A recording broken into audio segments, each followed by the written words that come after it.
Uma pesquisa realizada pela Serasa mostra que 54 milhões de brasileiros começaram o ano endividados. Este número equivale a 40% dos adultos com mais de 18 anos. E com tanta gente devendo, como ficam as empresas? Como essas dívidas podem ser cobradas? O programa Artigo 5º está começando e vai falar sobre casos em que a cobrança é feita de forma abusiva. O artigo 5º determina que o Estado é responsável por promover, de acordo com a lei, a defesa do consumidor. E para falar sobre os direitos do consumidor, quando se trata de cobranças, eu recebo aqui no estúdio da TV Justiça a advogada Larissa Junqueira Bariato, que também é professora de Direito do Consumidor e Direito Empresarial. Seja bem-vinda ao nosso programa, doutora Larissa. Muito obrigada pelo convite. Eu gostaria que a senhora começasse explicando para a gente o que caracteriza uma cobrança abusiva. Em primeiro lugar, nós precisamos analisar o que é o abuso, né? A cobrança abusiva, e por isso que ela não é indevida, é aquela em que o fornecedor, o titular do crédito, ele age no seu direito, mas ele extrapola o direito que ele detém. O conceito mesmo de abusividade está no Código Civil, no artigo 187, quando diz que aquele que tem direito ao crédito extrapola na forma de realizar esse crédito, na forma de buscar esse crédito. E isso pode ser considerado um crime contra o consumidor? Sim, sim. O Código de Defesa do Consumidor, ele é nós costumamos chamar de um complexo jurídico, assim, é uma legislação bem completa. Tem tanto os seus conceitos, né, enquanto consumidor, fornecedor, produto, serviço, mas também tem a parte processual, inclusive a parte penal. E no artigo 71 do Código, veda esse exercício indevido, né? Então, a situação, colocar o credor em situação vexatória, expor a ridículo, além de gerar a abusividade na cobrança, também gera um fator penal e ele é punido com detenção. Bom, e ser cobrado por um gasto que você fez já é desagradável. Imagine então quando a cobrança é por um produto ou serviço que você não solicitou ou não usou. O consumidor deve ficar atento e conferir as contas direitinho para não ser prejudicado.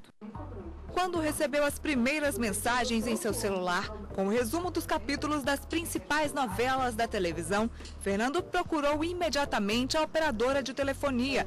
A empresa disse que realmente o serviço não constava do contrato assinado com a operadora, mas assim mesmo, a cobrança pelas mensagens veio na fatura seguinte. Depois de quase 15 dias ligando, insistindo, eu consegui cancelar esse recebimento dessas mensagens, mas o valor que eu paguei, eu nunca tive ressarcimento disso, não. Cobranças indevidas feitas pelas operadoras de telefonia lideram o ranking de reclamações em diversos PROCONs do Brasil. Ele pode tentar resolver junto à operadora e, caso ele não tenha uma resposta, ele pode procurar a Anatel para abrir um procedimento perante a Anatel.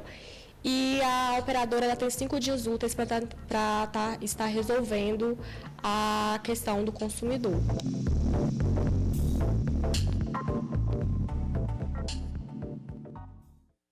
Doutora Larissa, as pessoas têm realmente esse costume de checar direitinho a conta, verificar o que está sendo cobrado, se ela realmente usou? Não, infelizmente não. E perde muito com isso, né? Muito, com certeza. Hoje nós temos na doutrina um termo que é o superendividado, né? E esse superendividamento muitas vezes advém da falta de controle das contas, do que se recebe, do que se gasta e do que se pode gastar. E não olhar as contas, o que foi debitado. Muitas vezes você coloca em débito automático uma conta para que isso não fique te atrapalhando, ocupando o seu tempo, mas o consumidor ele tem sim que observar o que está sendo cobrado para que, se houver erro, esse erro possa ser sanado. E qual é a orientação, doutora Larissa? A pessoa recebeu uma conta com uma parte ali que ela não usou, não pediu aquele serviço. Ela tem que pagar essa conta para depois buscar resolver o problema ou ela deve esperar a resolução do problema para depois pagar a conta? Bom, se ela conseguir observar esse valor previamente, ela pode pedir o cancelamento desse valor na operadora ou na empresa que está fazendo a cobrança e que seja remetido esse valor. Se não tiver sucesso e ele já pagou, por exemplo, no caso do débito automático, aí sim ele pode pedir ressarcimento do valor. E a quem cabe comprovar se o serviço ou se o produto foi mesmo utilizado ou não? É o consumidor que tem que comprovar que ele não pediu aquele serviço ou que não usou o produto, ou é a empresa? O consumidor vai alegar, né, que ele não pediu o produto ou que ele não utilizou. Mas tudo que é fornecido para o consumidor da forma que ele não tenha requerido, ele não tenha solicitado um produto ou um serviço, é considerado amostra grátis. Isso é importante, porque se chega um produto na sua casa e você não requereu, não solicitou aquele produto, ele é considerado amostra grátis. Claro que isso vai ser alegado pelo fornecedor como, de alguma forma, esse envio foi solicitado. A prova do requerimento desse envio, da solicitação desse produto, é do fornecedor. Mas é bom o consumidor também guardar aqueles canhotinhos, por exemplo, do cartão de crédito, para poder fazer a conferência? Sem dúvida, é sempre bom guardar, até porque o ressarcimento ele tem um prazo prescricional de 5 anos. Né? Então, sem dúvida, é importante guardar isso sim. Bom, e sempre que a gente fala de direito do consumidor, não faltam dúvidas. Vamos conferir a primeira delas. Eu gostaria de saber quais são os critérios para cobrar dívidas. Doutora Larissa, quais são as regras? O Código de Defesa do Consumidor, ele fala que a cobrança, ela não pode ser vexatória, não pode colocar o consumidor numa situação de constrangimento. Alguns estados já regulamentaram esse termo constrangimento e trouxeram leis estaduais que tratam dos limites dessa cobrança. Por exemplo, no estado de São Paulo, nós temos uma lei que fala exatamente sobre o horário, sobre a quantidade, né, de solicitações, que seja feito no horário comercial, mas a doutrina já vinha trabalhando, a doutrina e a jurisprudência já vinham trabalhando isso ao longo do tempo, desde a entrada em vigor do CDC.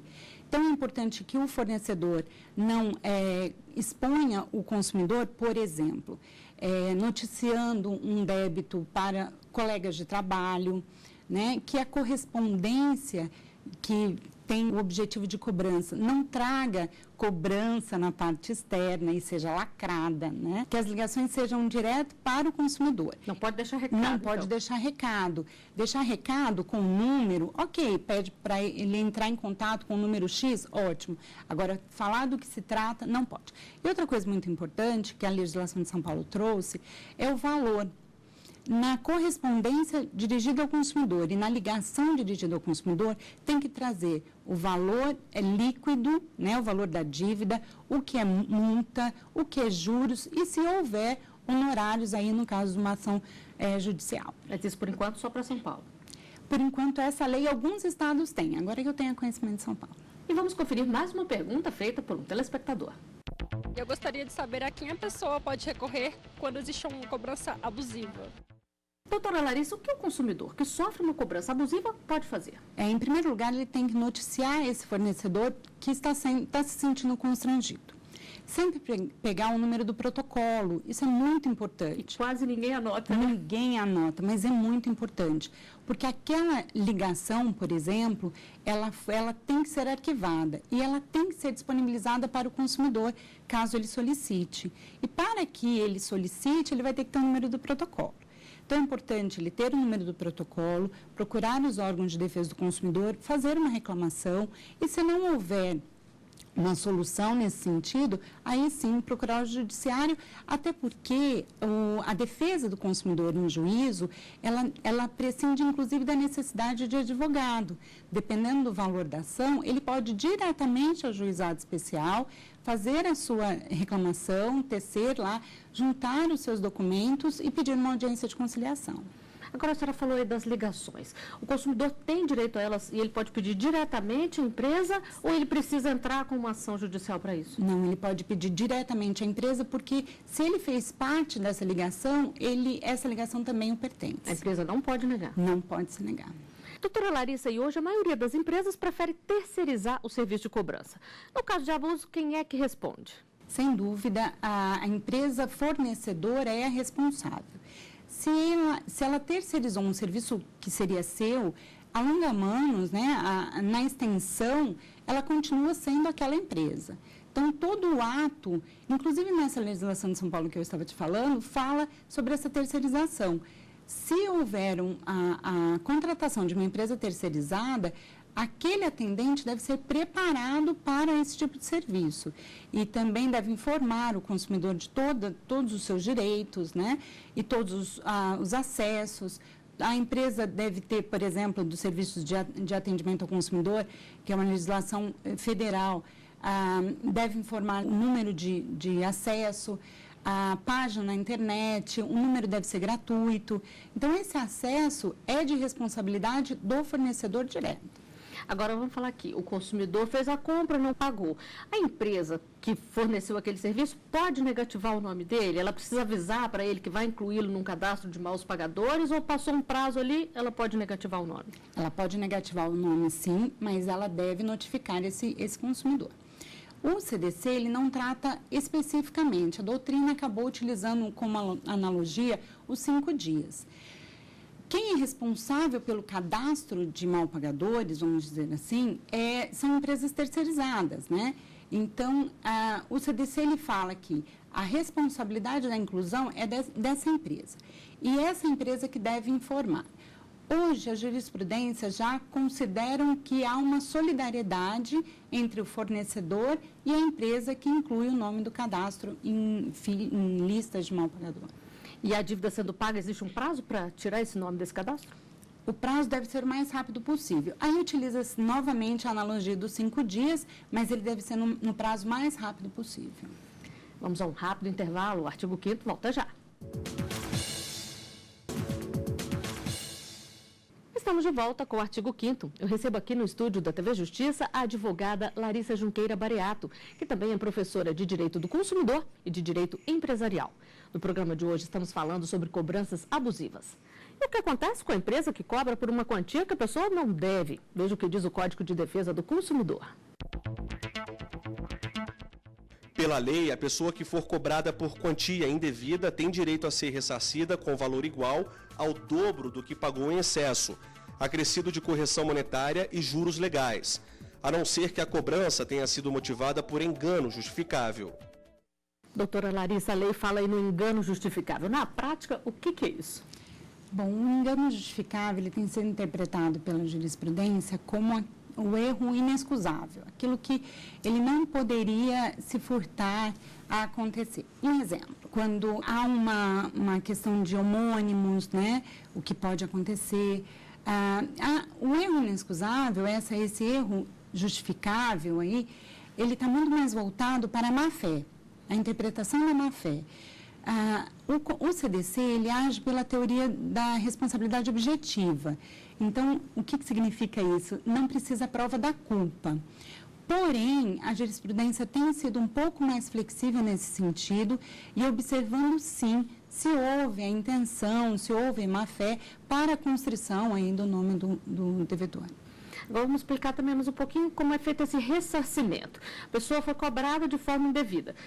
O valor em dobro que ele recebe é só sobre o valor que passou do que ele devia, né? Ou sobre o valor total? Não, sobre o valor todo que foi cobrado a mais. Então, se ele foi cobrado 250 e ele deveria 200, o valor que foi cobrado 250 é que deveria ser ressarcido, né? Então, o CDC ele tem sempre pelo princípio do que for mais benéfico ao consumidor, tá?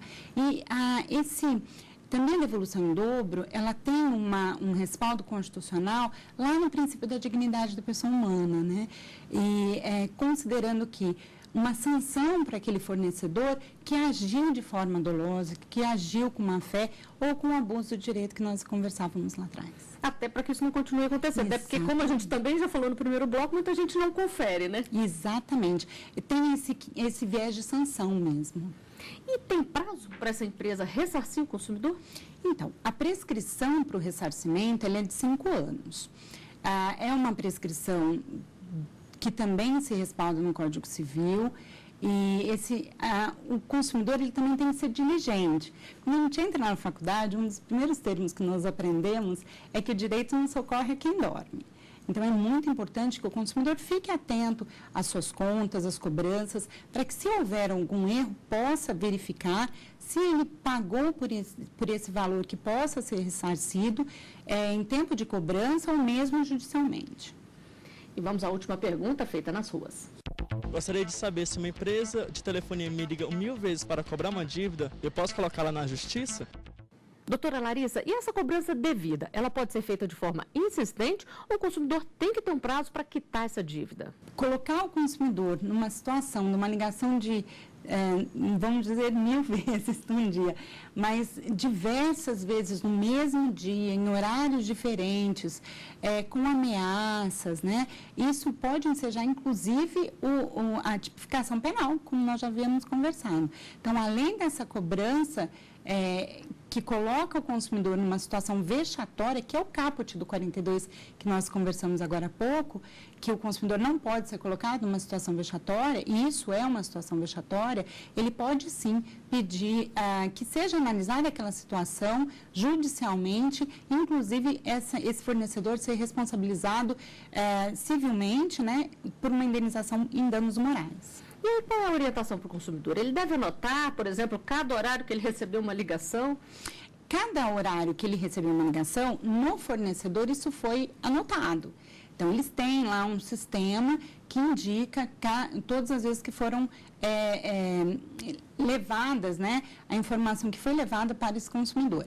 Então, se ele anotar isso, ele vai com certeza ter uma avaliação melhor sobre o que ele alega. Mas aquela conversa, principalmente telefonia, que foi o caso da pessoa, ela é gravada. Então, ele pode sim pedir todas aquelas gravações para que ele possa ter acesso a essa informação e conseguir esse ressarcimento e a indenização. E no caso de ligações de empresas de cobrança, elas também têm que ser gravadas? Tem. O ideal é que elas sejam gravadas. Telefonia, com certeza. Agora, de cobrança, ele tem que ser identificado. Então, ele identificou a hora, ele tem que identificar a hora, o nome do cliente, o nome do fornecedor, principalmente quando é uma empresa terceirizada, e tem que identificar o valor. Todas essas informações são levadas para o consumidor para que ele possa identificar e, se houver um abuso, aí sim, ele tem direito ao ressarcimento e indenização. E você, acha que muitas empresas fazem cobranças abusivas aos clientes? A equipe do Artigo 5º foi às ruas para conferir as opiniões. Às vezes eles cobram coisa também que você não pediu, bota no seu cartão coisa que você nem pediu, como seguro. A gente desliga a internet para usar mais tarde, liga novamente, eles cobram novamente, sendo que é só por dia aquele valor.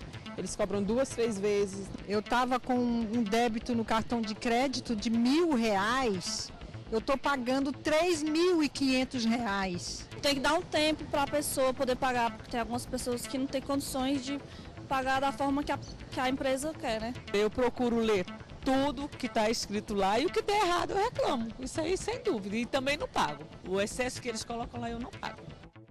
Essa última entrevistada aí é um bom exemplo de tudo que a gente está falando das orientações que a senhora deu, né? A dona Thelma está certinha. Tem que conferir tudo que você recebe em casa, sem dúvida.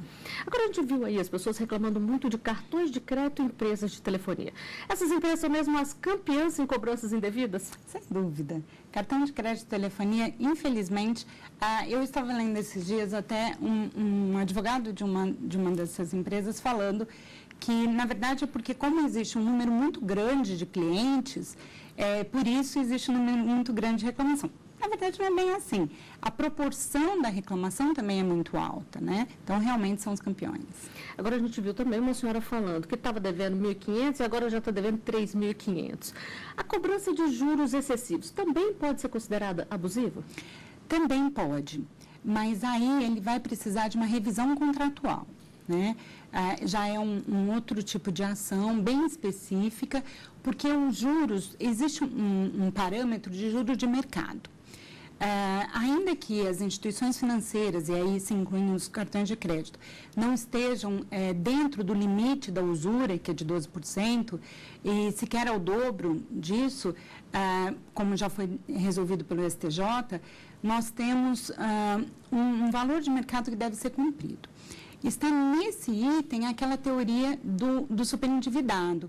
Alguns autores sustentam que se a pessoa chega num nível de endividamento tão alto que está colocando em risco a sua família, a sua condição de sobrevivência, É possível, sim, que junte todas as suas contas e aí faça uma revisão geral dos seus contratos. Mas aí é um ato bem específico. É uma negociação à parte. Exatamente. Muitas vezes, a gente, por exemplo, no cartão de crédito, você recebe ali aquele contrato, muitas vezes não lê, ou quem lê não tem o poder de negociar as cláusulas. Então, o juro já vem ali especificado, mas você não tem como negociar. Se acontece um caso como esse, da pessoa estar devendo e começa uma dívida a ficar muito grande, o que ela pode fazer se ela assinou o contrato concordando com aqueles juros? Nem tudo que você assina está certo, né? Então, as cláusulas de um contrato de adesão, como é o caso do contrato de cartão de crédito, elas podem ser consideradas cláusulas abusivas, sim. Mas aí vai realmente precisar de uma revisão contratual para analisar esse contrato, ver se está acima do valor de mercado e, se estiver acima do valor de mercado, faz-se uma planilha, né, calcula-se esse valor e o que foi cobrado a mais deve ser devolvido isso em dobro. Isso é a repetição do indébito. Então, é esse valor devolvido em dobro, com juros, correção, todas as suas atualizações.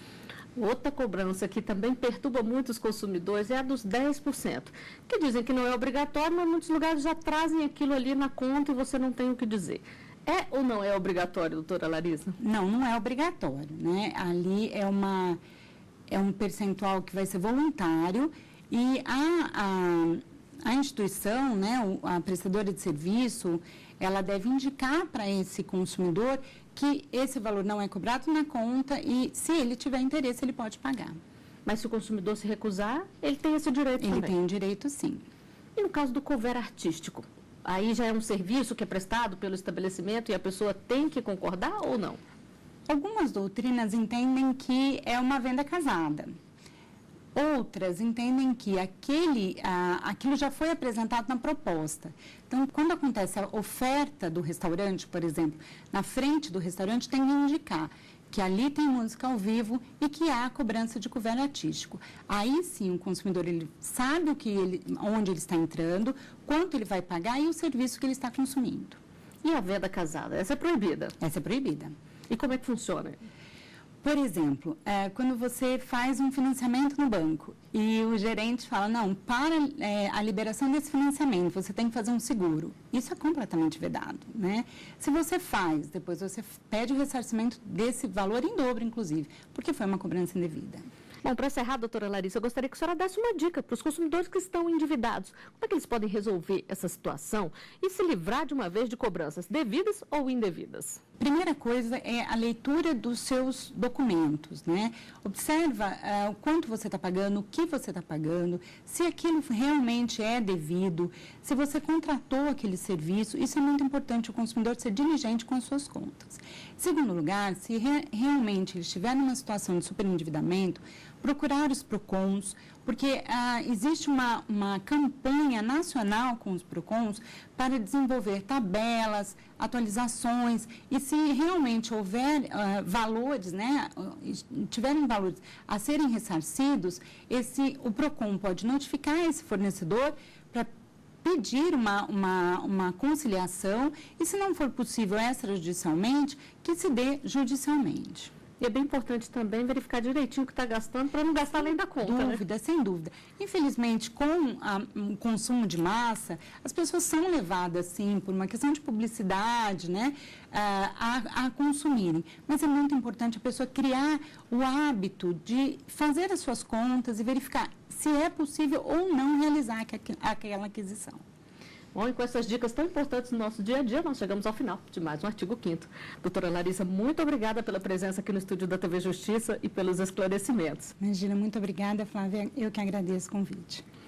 E obrigada também pela sua companhia. Tem alguma sugestão de tema? É só enviar para o nosso e-mail, artigo5@stf.jus.br. A gente se vê na próxima semana. Até lá!